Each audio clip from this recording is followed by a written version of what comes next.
Meet Chris, the lone investigator behind the YouTube channel NKPS Paranormal, known for his real-time explorations of haunted and remote places. On June 16, 2025, he returned to a dense forest in Kentucky. One he had visited before, but never dared to spend the night in. This time, however, he chose to push further, setting up camp deep in the woods, completely unaware of what the night would bring. I'm hearing stuff walking around the tent. I've got the knife here for protection. Also got the PP back here, the gun, GUN. But that, you hear that noise between the frogs? I think that's a coyote, but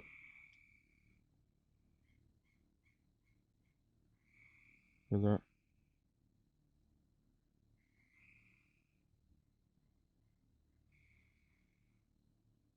I don't know.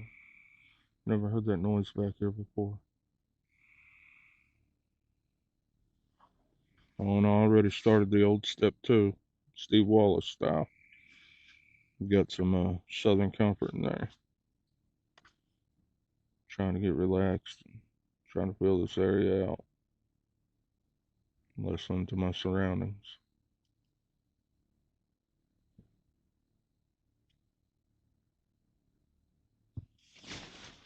Somebody out there?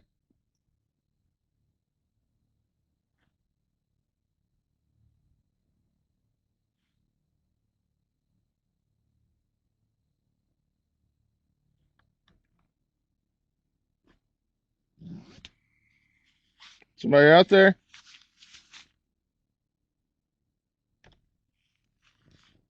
Armed and confident in his ability to protect himself, Chris wasn't easily shaken.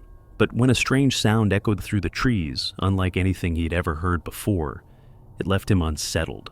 Trying to dismiss it as something ordinary, he carried on, never suspecting that the most disturbing part of his night had yet to begin.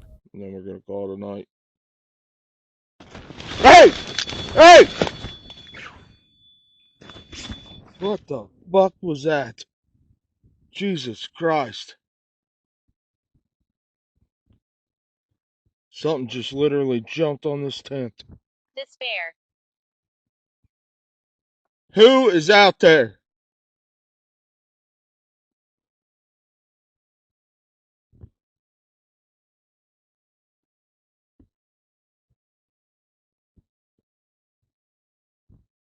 Did you all see that?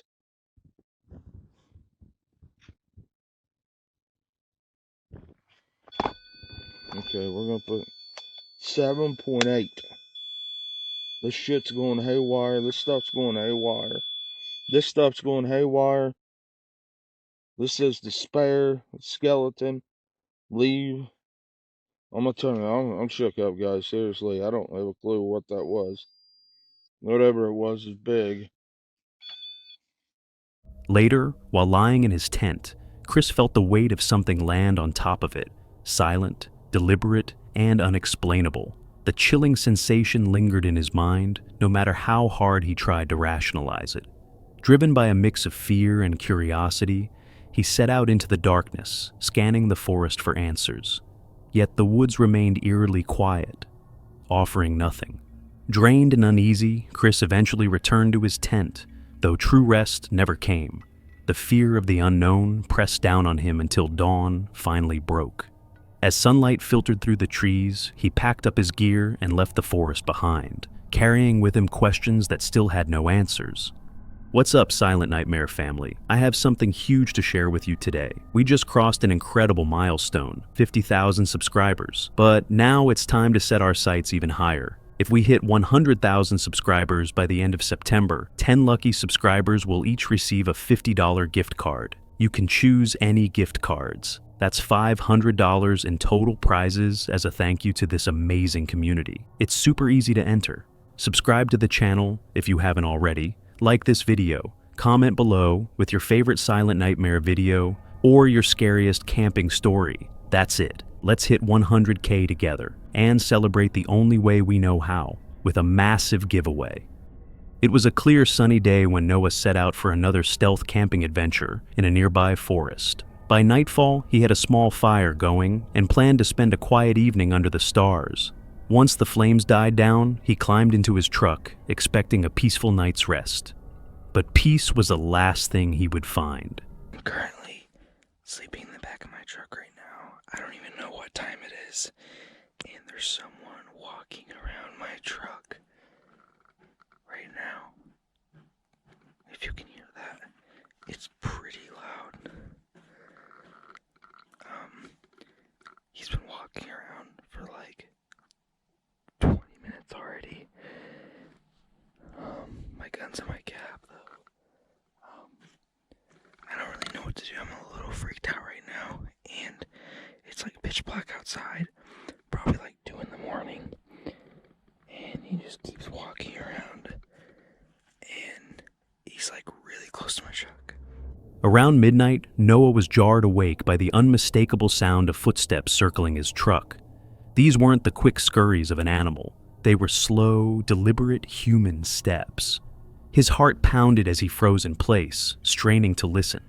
The footsteps moved around the vehicle, pausing near his windows as if someone was watching him from just inches away. Terrified, Noah made the decision to remain perfectly silent, pretending he wasn't there. And like, this doesn't make any sense because I parked somewhere where you couldn't see. No one was on that road. Wait, he's touching my truck.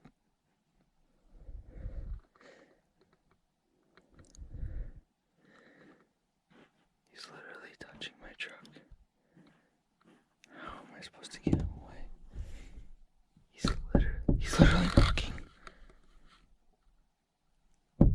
He's literally knocking on my truck. The canopy, the back door's locked. I've never been this scared before ever. I don't think he knows that there's anyone in here.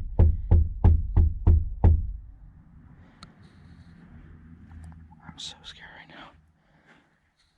I wish I brought my gun back here. He keeps walking around. I don't get it. I'm like, how is he not have noticed? Doesn't make any sense. I'm gonna try to see if he goes away eventually. We'll see. He's literally peeking through the door right now. I've never been this scared ever. So, the current time is 2:30 in the morning right now. He's still walking around my truck. I'm gonna try to see if I can flash my light to get him scared. So he runs away. There he is. Oh my god. Oh my god.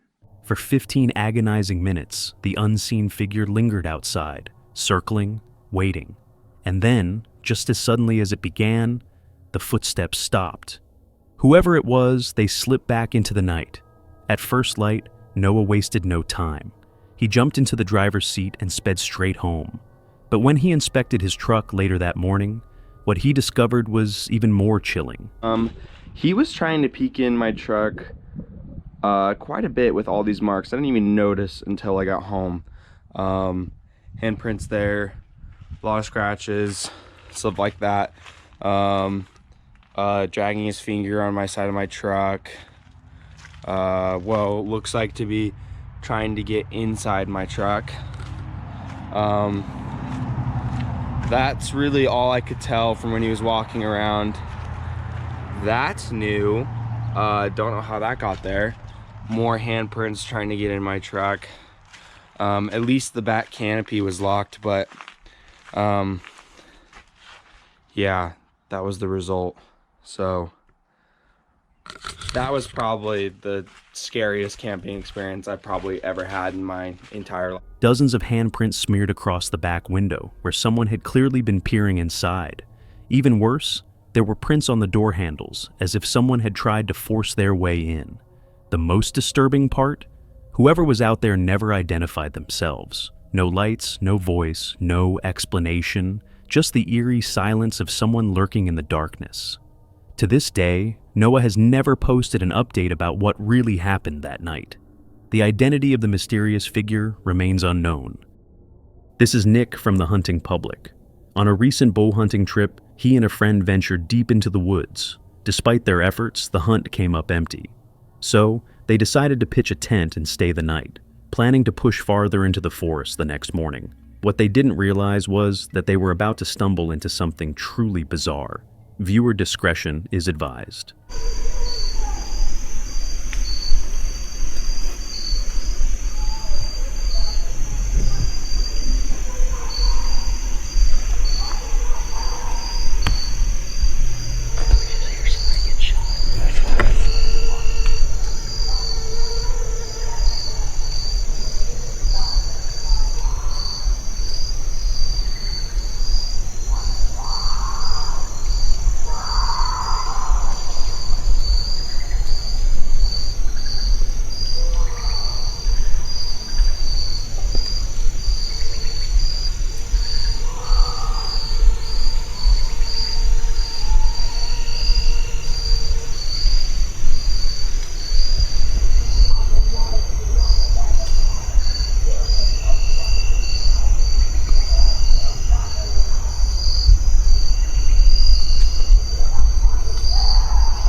As night fell, the two hunters were startled by the sound of distant screams, followed almost immediately by the sharp crack of a gunshot. At first, they brushed it off, convincing themselves it was nothing serious. But the uneasy silence that followed brought with it a chilling realization. I keep getting chills all down my back. Yeah. Somebody's screaming at the absolute top of their lungs over there. Very not good obscenities to someone else. Right before that last gunshot, it sounded like a truck revving up or something, like in gravel, throwing gravel or something. Yeah. And then that gunshot was like, that one sounded like a rifle. That last one, the other one sounded like a handgun. That last one was like, pow. We could make out a few things they were saying. It wasn't good. Things we won't repeat on here, but it was like blood-curdling screaming. I've never witnessed anybody screaming like that. Yeah.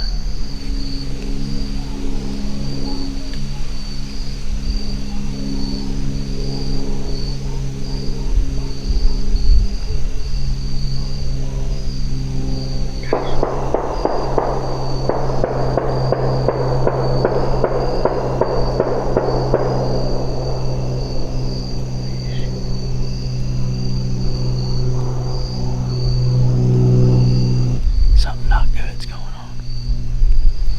Imagine if we would have ended up warping them on it, how close we would be to that. We might have been able to see it. That's terrifying. That is wicked. Well, hopefully nobody got shot, but sure sounded like somebody did. Sounds like somebody might have got killed over there. Something wasn't right. The tension only grew when a series of gunshots ripped through the air, echoing across the woods. The screams seemed to linger just long enough to send a shiver down their spines, leaving both men shaken and unsure of what was unfolding around them. Eventually, they decided they couldn't ignore it any longer. They contacted the authorities and made their way home. I've heard some stuff that I feel needs to be reported to the police department. Okay. Me and a buddy were hunting, and at about 6:45, we heard gunshots, which is not uncommon, but then for 30 minutes straight or so, there was lots of screaming and just people, obscenities, and it sounded like something really bad was going on over there, and there was 20 or more gunshots ended up happening, and then I could hear vehicles taking off and coming to a halt, and we didn't know what to do, and we had no service, so we're trying to report and see if anything had been reported about there. I have pins dropped on a map about how far we were from where we think this was occurring. My name is Nicholas Andrews. Still disturbed by what they had heard. Strangely, nothing was ever found. So, what do you think happened out there? Were those screams from someone in real distress?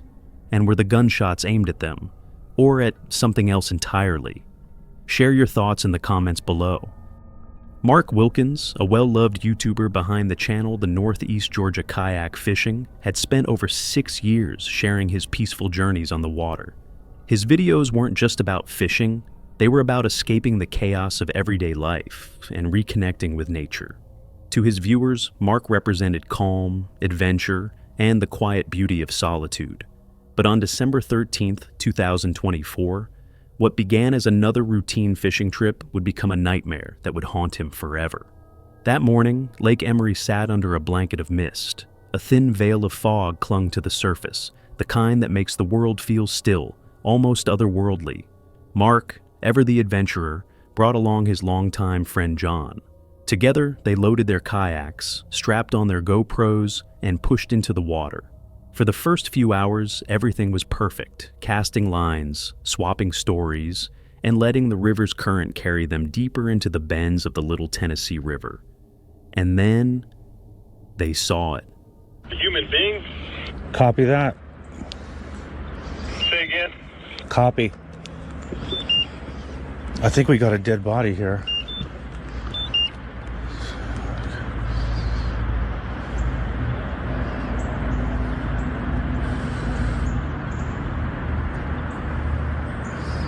Yep, we do. A dead body. Oh my God, a dead body. I found a dead body. Body. Oh my God, a dead body. I gotta call the police.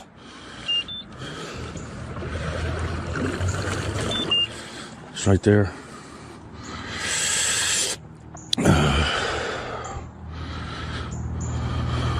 God, a dead body. Call 911. I don't want to sit here and poke at it. 911.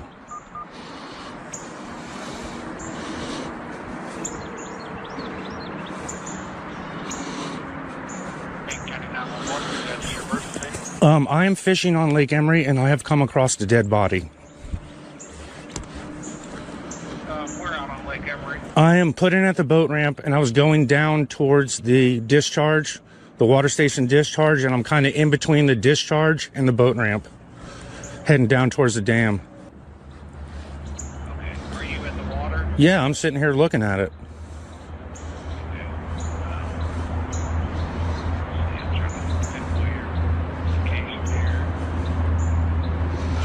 I mean, it could, it looks like a dead body. I mean, there's a hand sticking up. There's a rotted face. I don't know if it's some kind of stupid Halloween spooky thing, but I'm not touching it.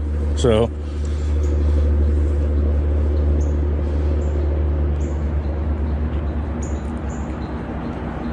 Okay, what was your name, sir? My name is Mark Wilkins. It looks like it's been here for 5051 or 5005, your phone number? yes, sir. John, go up there and look at that and tell me what you think. No, you can see his face. I mean, I thought it was like some kind of yard decoration or something, but I don't know, dude. That looks pretty dead to me. That looks like a person. Yeah, like it's been here for a minute. Oh my God, dear Lord, please rest that person's soul. Oh. That's sad. I mean, I saw that hand sticking up and I was just like, is that some kind of Halloween, like, spooky yard thing that ended up in here? Right. Because it is small. Yeah, it is. But I looked at the face, dude. It's definitely a person. Hey, and there's shoes at the boat ramp, dude. There's just a pair of, like, little Crocs, not like a girl-sized Crocs just sitting there at the boat ramp. Weird. What's the report of a girl missing? Yeah, it was like a young, it's hard to tell by that face. It was like a young girl, but there's no way that would decay in that fast. I mean, I don't know how long they said she was missing in that little thing, but. Yeah, this looks like it's been there a minute. Yeah. Thank you. I'll call you if I need it. Okay. Floating ahead was a shape that didn't belong. At first, they thought it was debris. But as they drew closer, the horrifying truth revealed itself. It was a young girl, lifeless, motionless. Her life ended far too soon.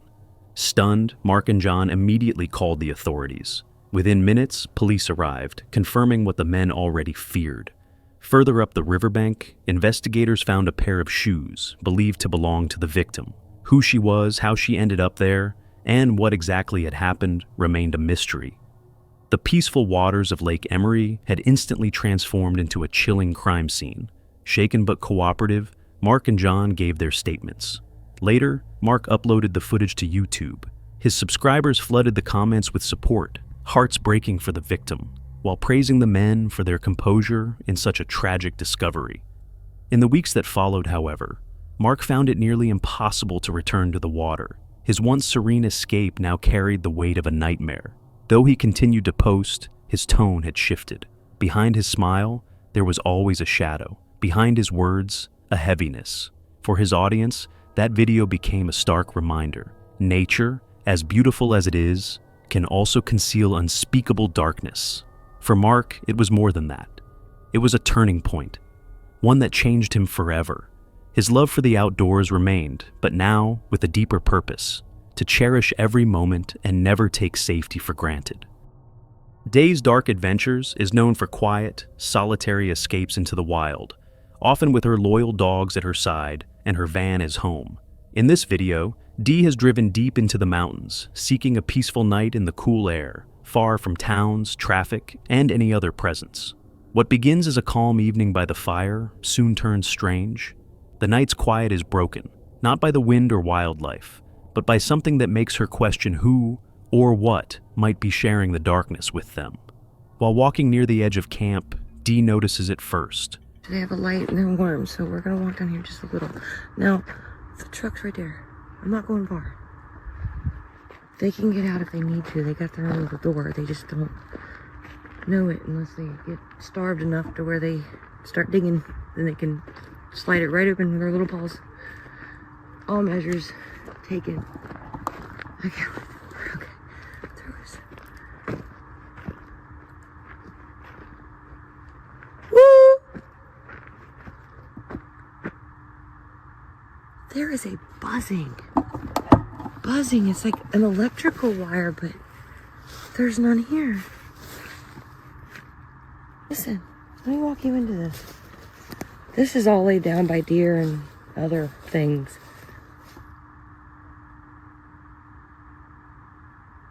Dude, it's electrified. A faint, constant buzzing.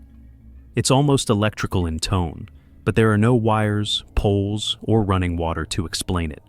The sound shifts as she moves, growing louder in some spots, fading in others. The ground beneath her feels charged, as if standing under high-voltage lines, yet the sky above is clear and still. Then it intensifies.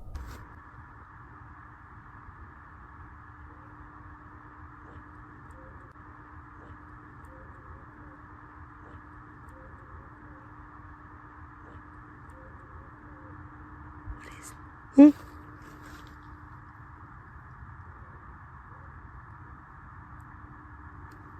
What is that?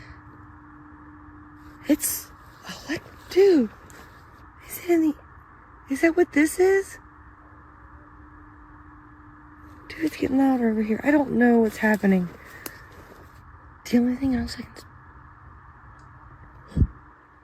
Sticks breaking. Hello. What is making that noise? I don't understand. The static sharpens, crawling into the air around her, as if its source is just within reach. Still, there's nothing to see, only trees, curling fog, and the unsettling sense that something unseen is moving with purpose. The sound is unlike anything she's encountered, and in this isolated place, it's profoundly unnerving.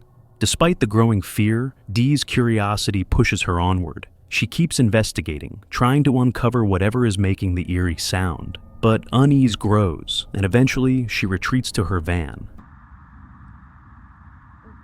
It's coming back.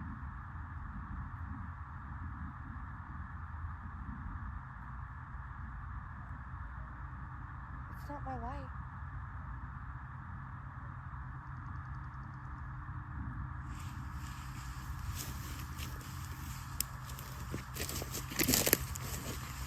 Stop! I'm blinded. I can't fucking see. Huh? The stick's breaking to my left. Shit.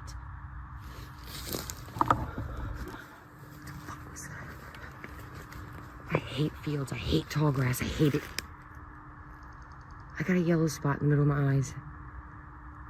Go away, go away, go away.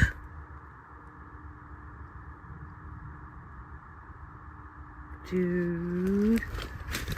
What the fuck was that?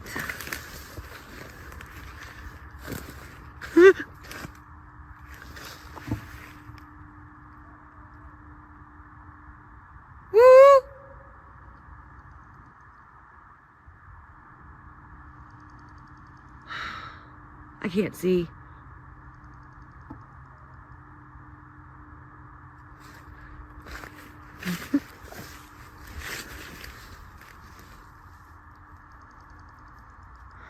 Hoping that locked doors and the comforting presence of her dogs will steady her nerves. Inside, the space feels warmer, safer for the moment. Yet the night is far from over.